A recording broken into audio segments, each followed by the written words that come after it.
Hello दोस्तों, आप सभी का स्वागत है मेरे यूट्यूब चैनल में। आज की कहानी है तुम मेरा जुनून हो, भाग 29। एमिली ने कहा, हाय मिस्टर रजत, क्या आपको कुछ चाहिए? हाँ, अगर आपके प्यारे हाथ की कॉफ़ी मिल जाए तो। रजत ने मुस्कुराते हुए एमिली से कहा और दीवार से लगकर खड़ा हो गया, जैसे फुर्सत से एमिली से बात करने के लिए ही आया हो। एमिली ने भी मुस्कुराकर सर हिलाया और कॉफ़ी बनाने लगी। रजत ने बातचीत शुरू करने के लिए एमिली से पूछा, वैसे एमिली जी, आज विला का माहौल इतना गर्म क्यों लग रहा है? क्या कोई बड़ी बात है? और अब आगे। हाँ मिस्टर रजत, ये मैडम और सर के बीच की बात है। आपको इस मैटर में नहीं पड़ना चाहिए, वरना गेहूं और चक्की के बीच घुन ही पिसता है। आपको ये बात याद रखनी चाहिए। अपनी बात कहते हुए एमिली मुस्कुराने लगी और फिर कॉफ़ी का मग रजत को देते हुए कहा, आपकी कॉफ़ी। रजत भी हल्के से इस्माइल करने लगा और कॉफ़ी का मग ले लिया। वैसे एमिली ने उसे सही सजेशन दिया था। उसे करीम के मामले से दूर ही रहना चाहिए, इसी में उसकी भलाई है। ये सब सोचते हुए रजत ने अपनी कॉफ़ी खत्म की और उतनी ही देर में वो एमिली से बातें करता रहा। कुछ देर बाद रजत वहाँ से चला गया। उधर सना अपने कमरे में थी और बेड पर बैठी हुई रो रही थी। उसे करीम पर बहुत गुस्सा आ रहा था। जो कुछ भी हुआ था उसमें सना की तो कोई गलती ही नहीं थी। फिर भी करीम ने उस पर गुस्सा किया और उसे कैरेक्टरलेस कहा, जबकि वो खुद अपनी गर्लफ्रेंड के साथ घूमता है। बेड पर बैठी सना ने गुस्से से बेड पर रखे सारे गमलों को नीचे जमीन पर फेंक दिया और गुस्से से कंबल ओढ़कर लेट गई। पूरी रात सना रोती रही और जाने कब उसकी आंख लग गई। दूसरी तरफ करीम के हाथ में लगी चोट में जो दर्द हो रहा था, उससे ज्यादा दर्द करीम को हो रहा था और उसे अब इस बात पर गुस्सा आ रहा था कि वो कब से अपने आप को भूल गया। वो तो ऐसा नहीं था। अनाया, जो बचपन से उसकी दोस्त और फिर उसकी गर्लफ्रेंड थी, उसने तो कभी उसे इतना परेशान नहीं किया। उसने कभी करीम से तेज आवाज में बात तक नहीं की। उसने करीम की बातों को हमेशा सम्मान दिया। करीम उसकी बातों से कभी दुखी नहीं हुआ। उसे बस उसकी केयर थी और वो उसे पैसे भेज दिया करता था। उसके लिए अनाया के साथ रिश्ता निभाना काफी कंफर्टेबल लगता था। वहीं ये लड़की सना, जो जब से उसकी जिंदगी में आई थी तब से करीम को अपने दिल में, अपने मन में अजीब फीलिंग्स आने लगी थी। करीम ने सोचा कि ये लड़की सना उसकी पर्सनल ग्रोथ के लिए ठीक नहीं है। करीम पूरी रात गुस्से, दुख और गिल्ट से भरा रहा। अगली सुबह सना और करीम दोनों एक दूसरे से बिना मिले अपने अपने काम पर चले गए। दोनों के मन में नाराजगी थी और दोनों एक दूसरे से बातचीत करना नहीं चाहते थे। एमिली ने उन दोनों को मुंह फुलाए हुए देखा। सना ऑफिस गई और पूरे दिन काम करती रही। ऑफिस में सना का दिन अच्छा गया। सब उसे ईशान कपूर की गर्लफ्रेंड समझकर इज्जत दे रहे थे और सना भी करीम से नाराज थी, इसीलिए उसने उन सबको सच्चाई बताना जरूरी नहीं समझा। वहीं करीम ने भी अब सना को उसके हाल पर छोड़ दिया और अपने काम पर फोकस करने लगा। इसी तरह दिन बीतते गए और आज पूरे एक हफ्ते हो गए थे जब करीम और सना ने एक दूसरे को देखा भी नहीं था। करीम जब घर होता था तब सना घर पर नहीं होती थी और जब सना घर पर होती थी तब करीम घर पर नहीं आता था। करीम और सना ने ना फ़ोन पर बात की और ना ही एक दूसरे की सुध ली। करीम और भी ज़्यादा एरोगेंट टाइप हो गया था और सना भी सीरियस रहने लगी थी। सना और करीम उन दोनों ने ये फैसला किया था कि अब वो बिल्कुल भी एक दूसरे की लाइफ में इंटरफेयर नहीं करेंगे। आज की सुबह सुहावनी थी और मौसम भी बादलों वाला था। ऐसा लग रहा था जैसे बारिश कभी भी हो सकती थी। सना को ऐसा मौसम काफ़ी अच्छा लगता था। सना की जब आँख खुलती है तो वो उठकर सीधा खिड़की के पास आ गई। जब से उसका नाम मीडिया में ईशान की गर्लफ्रेंड के नाम से फेमस हो रहा था, तब से सना की ऑफिस लाइफ तो काफ़ी इजी हो गई थी। काव्या भी अब काफ़ी अच्छी हो गई थी और हवसी अभिषेक की नज़र सना पर से हट गई थी। लेकिन ईशान की नज़र अब भी सना पर थी और उसने भी अब सना से मिलने का फैसला भी कर लिया था, क्योंकि आज ही ईशान को कुछ ऐसा पता चला था जिसके बारे में सोचकर ईशान थोड़ा परेशान हो गया था। ईशान ने हर्षित और ऋतिक की तरफ देखते हुए परेशानी वाले भाव से कहा, क्या ऐसा सच में है? हाँ, ऋतिक और हर्षित ने सर हिला दिया।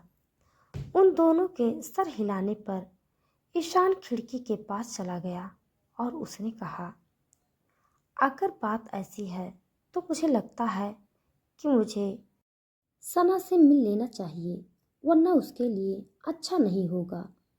ईशान की बात सुनकर हर्षित ने कहा, लेकिन बॉस, अगर आप सना से मिलने जाएंगे तो आपके लिए और सना दोनों के लिए चीज़ें अच्छी नहीं होंगी, राइट? हर्षित ने बिल्कुल सही कहा। ईशान, तुम्हारा यूं सना से मिलने जाना अच्छा नहीं होगा। ऋतिक ने भी हर्षित की बातों से सहमति जताई। हाँ, ईशान ने काफ़ी देर तक सोचा और खिड़की से बाहर काले बादलों को देख रहा था। उन काले आसमान में और मस्त सुहाने मौसम में ईशान की आंखों के सामने सना का मुस्कुराता हुआ चेहरा घूमने लगा।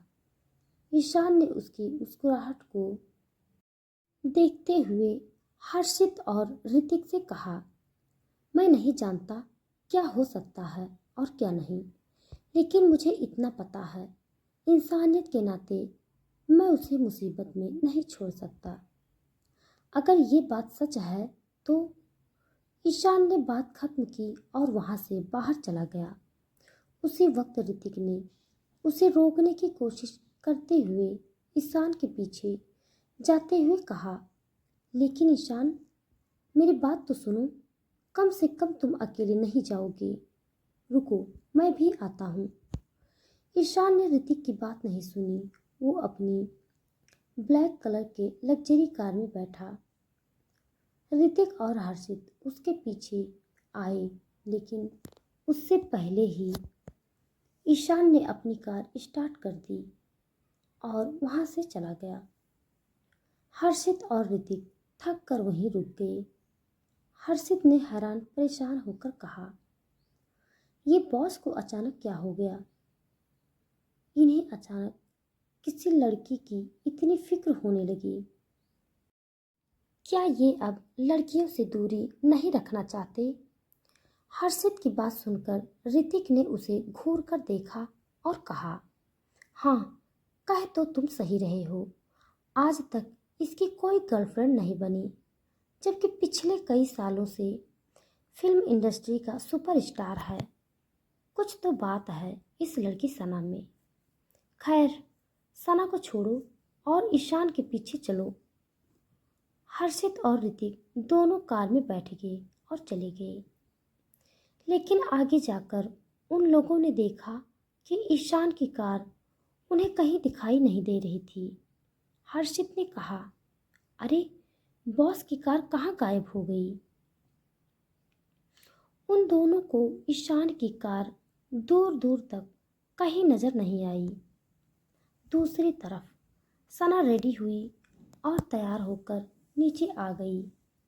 एवली ने उसे देखकर मुस्कुराई और कहा, गुड मॉर्निंग मैडम, आपका ब्रेकफास्ट रेडी है। हाँ एमिली, मुझे भूख नहीं है, सना ने कहा। एमिली ने देखा सना ने अपने लिए बैग पैक कर लिया था। सना का बैग देखते हुए एमिली ने उससे पूछा, मैडम क्या आप कहीं जा रही हैं? हाँ, मैं अपने घर जा रही हूँ। मुझे नहीं लगता कि ये मेरे लिए सही जगह है, सना ने हल्की स्माइल के साथ कहा। लेकिन मैडम, ये आपका ही तो घर है, करीम सर आपके हस्बैंड हैं, एमिली ने परेशानी भरे स्वर में कहा। हस्बैंड, सना ने मन में इस शब्द को दोहराया और व्यंग से मुस्कुरा दी। उसे अपने आप पर हंसी आ रही थी। भला उसने कैसे सोच लिया कि वो इतने बड़े आदमी की पत्नी हो सकती थी। सना ने एमिली को मुस्कुराते हुए देखा और अपना बैग पैक उठाते हुए कहा, मैं चलती हूँ, तुम अपना और अपने सर का ख्याल रखना। लेकिन मैडम, एमिली ने इतना ही कह पाई थी क्योंकि उससे पहले ही सना घर से बाहर निकल चुकी थी। इतने दिनों से सना इसी घर में थी, ये सोच कर कि शायद करीम उसे सॉरी बोल देगा और उसे अपनी गलती का पछतावा होगा। लेकिन करीम ने अपनी गलती नहीं मानी और न ही वो इतने दिनों से घर आया। कहीं न कहीं सना को लग रहा था कि करीम के घर न आने की वजह खुद सना ही है। इसीलिए सना ने यहाँ से जाने का फैसला कर लिया। आसमान में काले बादल घिरे हुए थे और सना को ऐसा लग रहा था कि ये उसके जीवन में घिरे बादल हैं जिनमें कुछ भी साफ दिखाई नहीं दे रहा है। टैक्सी में बैठी सना की आंखें गीली थी और वो अपने आंसुओं को अपने गालों पर आने देना नहीं चाहती थी। लगभग 1 घंटे के बाद सना फिर से अपनी माँ के किराए के घर में थी। उसकी माँ का ये पुराना सा फ्लैट 2 कमरों वाला था। सना ने अपना बैग वहाँ पर रखा और अपनी आंखों में आंसू गिरने से पहले ही वापस ऑफिस जाने के लिए निकल गई। उसने रास्ते में ही अपने फ़ोन में सोशल मीडिया और अपने एजेंसी न्यूज को देखा। इन दिनों सना ने कुछ कुछ न्यूज इकट्ठी कर ली थी। अपने धुन में खोई सना आखिरकार अपने ऑफिस के बाहर पहुंच ही गई। सना ने टैक्सी रुकवाई और उतर गई। उसने उतरते ही सबसे पहले आसमान में देखा।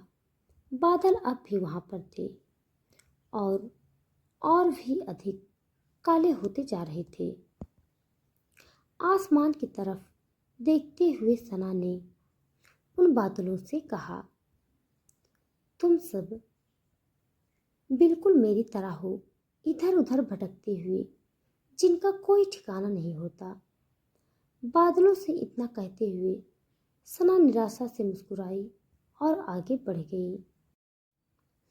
तभी सना ने देखा एक ब्लैक कलर की रेंज रोवर विलार उसके सामने से चलकर आ रही थी। उसकी स्पीड काफ़ी कम थी। सना ने अपनी तरफ आता देख साइड हो गई, लेकिन वो कार भी उसी तरफ मुड़ गई। कार के अंदर कौन था ये तो सना ना ही देख पा रही थी, लेकिन आगे पीछे करके सना उस कार से बचने की कोशिश कर रही थी और वो कार वाला बार बार सना को घेर रहा था। थक हार कर सना एक जगह पर रुक गई और गुस्से से चिढ़ते हुए कहा, हे, कौन हो तुम? क्यों मुझे परेशान कर रहे हो? सना गुस्से से भरकर कार की तरफ देख रही थी और अचानक वो कार रुक गई। लगभग 2 मिनट की शांति के बाद से कार का दरवाज़ा खुला और एक हैंडसम सा बंदा उस कार से बाहर खड़ा था। उस आदमी के चेहरे पर ब्लैक मास्क था और आंखों पर काला चश्मा।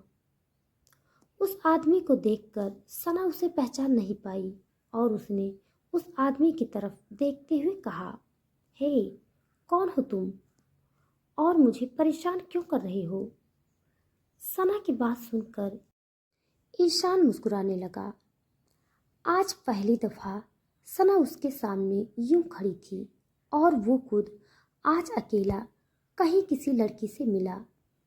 सना के सवाल को सुनकर ईशान ने स्माइल करके कहा, बेबी, क्या तुम अपने बॉयफ्रेंड को पहचानती भी नहीं हो? बॉयफ्रेंड? सना ने कंफ्यूज होकर उसे देखा और अचानक उसकी भौहें तन गई और उसके चेहरे पर नर्वसनेस नजर आने लगी। तभी ईशान ने कहा, ओह ओ माय गॉड, मुझे तो लगा था कि जब अब हम दोनों को पूरी दुनिया जानती है तब तो तुम मुझे पहचान ही जाओगी ना, है ना? लेकिन अफसोस। ईशान ने अपनी बात कहते हुए सना की तरफ देखा। सना जो अब समझ चुकी थी कि वो किसके सामने है, उसने जल्दी से बोलना शुरू किया, please, I am sorry Ishan sir, मुझे नहीं पता ये सब कैसे और कब हुआ। मुझे मुझे तो मैं तो सना को समझ नहीं आ रहा था कि वो क्या कह रही थी। उसके मुंह में जो भी आ रहा था वो बोल रही थी। वही रेड विला एजेंसी के सेकेंड फ्लोर के खिड़की से कोई था जो सना को देख रहा था और ये कोई और नहीं बल्कि तान्या थी। तान्या खिड़की से खड़ी सना को किसी से बात करते हुए देख रही थी, लेकिन उस आदमी की शक्ल तो दूर, उसका पूरा शरीर भी उसकी कार के पीछे छिपा हुआ था। लेकिन उसके पास खड़ी कार को देखकर तान्या को लगा कि वो कोई छोटा आदमी तो नहीं होगा। तान्या ने गुस्से से टेबल पर हाथ मारते हुए कहा, सना सना सना, आजकल जिसे देखो इस ऑफिस में सना सना ही करता है। तान्या ने गुस्से से बाहर सना को उस आदमी से बात करते हुए देखा और दांतों को पीसते हुए और मुट्ठियों को भींचते हुए कहा, तुम्हारे पास जो भी लाइट है सना, वो सब मेरी वजह से है। लेकिन चिंता मत करो, जल्दी ही तुम्हें ऐसा सबक सिखाऊंगी जो तुम पूरी जिंदगी भूल नहीं पाओगी। इतना कहते हुए तान्या मुस्कुराने लगी और वहां से अभिषेक से मिलने चली गई। वहीं सड़क के किनारे ईशान से माफी मांग रही सना ने अपनी पूरी बात एक सांस में कह दी तो ईशान ने उसकी तरफ देखकर बस दो शब्द कहा, कार में बैठो। व्हाट? पर क्यों? सना ने चौंकते हुए कहा, कहा ना कार में बैठो, ईशान ने अपने सख्त अंदाज में कहा। ईशान की सख्ती देखकर सना ने सर हिलाया और जाकर कार में बैठ गई। वैसे भी ईशान को और उसके भाई करीम को तो सना जान ही गई थी। आखिर करीम उसका पति था। सना की कार में बैठते ही ईशान ने सना की तरफ देखा। ईशान ड्राइविंग सीट पर बैठ गया और सना पैसेंजर सीट पर। ईशान ने बड़े ध्यान से सना की तरफ देखा और उसे अचानक शरारत सूझने लगा। उसने स्माइल करते हुए कहा, वैसे तुम काफ़ी सुंदर हो। चलो अच्छा है, मेरी गर्लफ्रेंड हो तो सुंदर तो होना ही होगा ना। व्हाट? लेकिन मैं आपकी गर्लफ्रेंड नहीं हूँ, सना ने हैरानी से ईशान की तरफ देखकर कहा। ऐसा तुम कह रही हो, लेकिन दुनिया की नज़रों में तो तुम मेरी गर्लफ्रेंड हो ना, है ना? ईशान ने स्माइल करते हुए कहा। वो दोनों कार में बैठकर ही बातें कर रहे थे। असल में ईशान नहीं चाहता था कि उन दोनों को कोई देखे। वहीं ईशान की बात सुनकर सना ने बेबसी से सर हिलाया और कहा, ईशान सर, मैंने कहा ना, वो सब एक गलती है। मेरा ऐसा कोई इरादा नहीं है कि मैं आपकी गर्लफ्रेंड बनूं। आप एक काम क्यों नहीं करते? आप खुद मीडिया में अनाउंसमेंट क्यों नहीं कर देते कि मैं आपकी गर्लफ्रेंड नहीं हूँ? हाँ, अच्छा आइडिया है। सना की बातों को सुनते हुए ईशान ने सर हिलाया। उसकी बात सुनकर सना स्माइल करने लगी। उसे लगा कि अब शायद ईशान से उसका पीछा छूट जाएगा, लेकिन उसका सोचना गलत था, क्योंकि ईशान ने आगे कहा, लेकिन मैं ऐसा अनाउंसमेंट क्यों करूँगा जब मुझे इतनी खूबसूरत गर्लफ्रेंड मिल चुकी है। इसीलिए मैंने तय किया है कि मैं किसी को सच नहीं बताऊंगा। क्या? लेकिन ये गलत है। ईशान सर, आप ऐसा कैसे कर सकते हैं? सना ने ईशान को गुस्से से आंख दिखाई। ईशान मुस्कुराने लगा। ये लड़की जो उसके बगल में बैठी थी और जिसके नाम के अलावा वो कुछ नहीं जानता था, वो उसे बेहद क्यूट लग रही थी। ईशान से बात करते हुए सना की नर्वसनेस कहीं गायब हो रही थी। सना ने ईशान से आगे कहा, मैं आपको बता दूं, मेरा पहले ही एक बॉयफ्रेंड है और मैं उसे प्यार करती हूँ। अपने बॉयफ्रेंड के बारे में कहते हुए जाने क्यों सना की आंखों में करीम का मुस्कुराता चेहरा घूमने लगा और सना का दिल उसे कह रहा था वो करीम को मिस कर रही है और वही उसका बॉयफ्रेंड होना चाहिए। सना ने इस सोच को दरकिनार करते हुए कहा, प्लीज आप मीडिया में अनाउंसमेंट कर दीजिए। ईशान ने सना की बात सुनी और स्माइल करते हुए कहा, बिल्कुल भी नहीं, तुम अपने बॉयफ्रेंड को भूल जाओ, क्योंकि आज से मैं तुम्हारा बॉयफ्रेंड हूँ। आई एम श्योर तुम्हारा बॉयफ्रेंड जो भी है, कम से कम मुझसे ज़्यादा अमीर और मुझसे ज़्यादा डैशिंग तो नहीं होगा, है ना? सना ने ईशान को अपनी तारीफ करते सुना और अपने मन में उसने कहा, तुम्हारा भाई तो तुमसे भी ज़्यादा हैंडसम और चार्मिंग है। सना को अचानक एहसास हुआ कि वो करीम के बारे में ही सोच रही थी। उसने अपना सर झटका और करीम के ख्यालों से बाहर आ गई। उसने ईशान की तरफ देखा और कहा, मुझे इससे कोई फर्क नहीं पड़ता कि मेरा बॉयफ्रेंड अमीर है या नहीं। इसीलिए प्लीज़ आप मीडिया में अनाउंसमेंट ज़रूर कर दें कि मैं आपकी गर्लफ्रेंड नहीं हूँ। मैं अब चलती हूँ, मुझे बहुत काम है, मुझे पैसे कमाने पड़ते हैं दिन भर की मेहनत के बाद। इतना कहते हुए सना ने कार का दरवाज़ा खोला और बाहर जाने के लिए निकली ही थी कि तभी ईशान ने सना का हाथ पकड़ लिया और मुस्कुराते हुए कहा, ठीक है, अभी तुम जा सकती हो, लेकिन भूल मत जाना, आज से मैं तुम्हारा बॉयफ्रेंड हूँ और तुम मेरी गर्लफ्रेंड। अब से हमारी रोज़ मुलाकात होगी। ईशान की बात सुनकर सना ने बेबसी से सर हिलाया। ये बंदा तो हाथ पैर धोकर उसके पीछे पड़ गया था।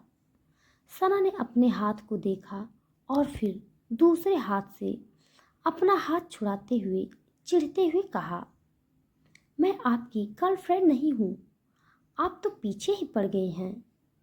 सना ने अपना हाथ ईशान के पकड़ से छुड़ा लिया और पीछे पलटकर उसकी तरफ देख उससे गुस्से से कहा, जो भी हुआ है वो गलतफहमी थी, इसीलिए अब से मुझसे मिलने की ज़रूरत नहीं है ईशान सर। सना की बात सुनकर ईशान अपने अंदाज में मुस्कुराने लगा। सना वहाँ से ऑफिस के अंदर चली गई। उसके जाने के बाद ईशान के चेहरे पर एक दिलकश स्माइल आ गई और उसने कहा, नाइस, काफ़ी अच्छी बंदी है ये। खुद से बातें करते हुए ईशान वहाँ से चला गया। वहीं दूसरी तरफ सना ऑफिस के अंदर आई तो उसने तान्या को देखा जो उसे देखकर स्माइल कर रही थी। सना ने उसे बिना किसी भाव के देखा और अपने कमरे में चली गई। उसके वहां से जाने के बाद तान्या सीधा अभिषेक के केबिन में चली गई। अभिषेक ने नज़र उठाकर देखा तो तान्या उसके सामने खड़ी थी। तान्या ने जो ड्रेस पहनी हुई थी उसका नेक डीप था और वो काले रंग का मिडी था। तान्या की खूबसूरत टांगे अभिषेक की आंखों में बस गई। उसने अपनी हवस भरी नज़रों से तान्या को देखा और स्माइल करते हुए कहा, क्या बात है बेबी, आज बड़े दिनों बाद तुम मुझे अकेले मिलने आई हो। मुझे लगा था कहीं तुम अपनी बॉस काव्या से डर तो नहीं गई। इतना कहते हुए अभिषेक अपनी जगह से उठा। उसने जाकर केबिन का दरवाज़ा बंद किया और कर्टन्स लगा दिया और फिर उसने तान्या के कमर पर हाथ रखते हुए उसके होठों पर डीप किस करते हुए उसकी जीभ को चूस लिया। अभिषेक की हरकत पर तान्या भी मुस्कुरा दिया और अपने हाथ को आगे बढ़ाकर अभिषेक के पार्ट को छू लिया। अभिषेक के चेहरे पर हवस भरी मुस्कुराहट तैर गई और उसने तान्या की गर्दन को अपने दांतों से काटते हुए और अपने हाथ को बुरी तरह तान्या के चेस्ट पर फिराते हुए सेडेक्टिव टोन में कहा, बेबी, बहुत दिन हो गए हम दोनों ने रात में वक्त नहीं बिताया है। मेरा मन तुम्हारे इस गोरे बदन के साथ खेलने के लिए मचल रहा है। बताओ मैं कब रूम बुक करूं? अपनी बात खत्म करते हुए अभिषेक बुरी तरह तान्या के होठों को बाइट कर रहा था। तान्या भी पूरे जोश के साथ उसका साथ देने लगी और अभिषेक के सीने पर चूमते हुए सेडेक्टिव टोन में कहा, अभिषेक मेरी जान, तुम्हारी बाहों में आने के लिए तो हर रोज तड़पती हूँ, लेकिन तुम्हारी बीबी काव्या तो जैसे नागिन की तरह तुम्हारे सर पर बैठी रहती है। क्या करूँ? उस साली से तो मैं खुद परेशान हूँ। लेकिन बेबी तुम चिंता मत करो, जल्द ही उसका भी इंतज़ाम कर लूँगा। बस एक बार ये कंपनी मेरे नाम हो जाए, उसके बाद हम दोनों ऐश करेंगे और तुम ऐसे ही मुझे खुश करती रहना। इतना कहते हुए अभिषेक तान्या के क्लीवेज को चूमने लगा। वो उसे बेतहाशा चूमे जा रहा था और तान्या के हाथ अब अभिषेक के जीभ पर चले गए और वो उन्हें अपने हाथों से प्रेस करने लगी। तान्या की इस हरकत पर अभिषेक बुरी तरह उत्तेजित होने लगा और उसकी हवस भी जागने लगी। अभिषेक एक नंबर का प्ले बॉय टाइप लड़का था। अलग अलग लड़कियां उसे रोज मिले तो हर रोज क्या, वो हर घंटे पर लड़कियां बदलकर उसके साथ इंटीमेट हो सकता था। अभिषेक ने कसकर तान्या की कमर को पकड़ा और खींचा। दोनों के बीच अब हवा भी पास नहीं हो रही थी। अभिषेक ने तान्या के नीचे के कपड़ों को उससे अलग कर दिया और उसे वहां किस करने लगा। तान्या ने अपने दांतों से अपने होंठ काट लिए और अपनी सिसकियों को कंट्रोल करने लगी ताकि ऑफिस में किसी को उसकी आवाज़ सुनाई न दे। अभिषेक बिना रुके तान्या को हर जगह पर चूम रहा था और तान्या भी उसके बालों में उंगलियां फिराते हुए उसका साथ दे रही थी। अभिषेक ने तान्या को दीवार से चिपका दिया और उसे वहां पर खड़ा कर उसे बैग से चूमने लगा। तान्या भी काफ़ी उत्तेजित हो गई। अभिषेक उसे नीचे से चूम रहा था और दोनों की सांसें तेज हो गई थी। आखिरकार काफ़ी देर तक चूमने के बाद अभिषेक तान्या के अंदर एंटर हो गया और स्पीड बढ़ा दी। केबिन में हल्की हल्की सिसकियों की आवाज़ गूंजने लगी। लगभग आधा घंटे तक अभिषेक और तान्या दोनों इंटीमेट हुए और फिर अलग हो गई। तान्या ने जल्दी से कपड़े पहने, बालों को ठीक किया और अपने पर्स से लिपस्टिक निकालकर होठों पर लगा लिया। अभिषेक ने भी अपने कपड़े पहन लिए और अब वो अपनी कुर्सी पर जाकर बैठ गया, जबकि तान्या ने अंदर से केबिन का लॉक खोल दिया। उसने पलट कर देखा तो अभिषेक उसे देखकर मुस्कुरा रहा था और फिर उसने तान्या से कहा, बेबी, अब तुम मेरी बेशर्मी कहो या प्यार, लेकिन तुम्हारे इस जिस्म से मन नहीं भरा मेरा। अब कब मिलेगा मुझे ये तुम्हारा सुंदर जिस्म? अभिषेक ने कहा और तान्या के टांगों को अपने होंठ फिरा दिए और नाक से उसकी टांगों को सूंघने लगा। तान्या ने अपनी टांगों को उससे दूर किया और थोड़ी दूर पर जाकर बैठ गई और कहा, बेबी, अगर तुम्हें मुझसे इतना ही प्यार है ना, तो उस सना की खूबसूरती को जड़ से मिटा दो। तुम उसे ले जाओ और उसके साथ जो मन आए करो। मुझे बस वो खूबसूरत नहीं दिखनी चाहिए। उसकी इज्जत तार तार कर दो ताकि वो किसी को मुंह दिखाने के लायक ना रहे। अगर तुमने ऐसा किया तो मैं एक दिन क्या, हर रोज़ रात तुम्हें खुश करूँगी। तो दोस्तों, आज के लिए बस इतना। इसके आगे का भाग जानने के लिए आप हमारे साथ बने रहिए। हमारी कहानी आप सबको कैसी लग रही है कमेंट बॉक्स में ज़रूर बताइएगा। तब तक के लिए धन्यवाद।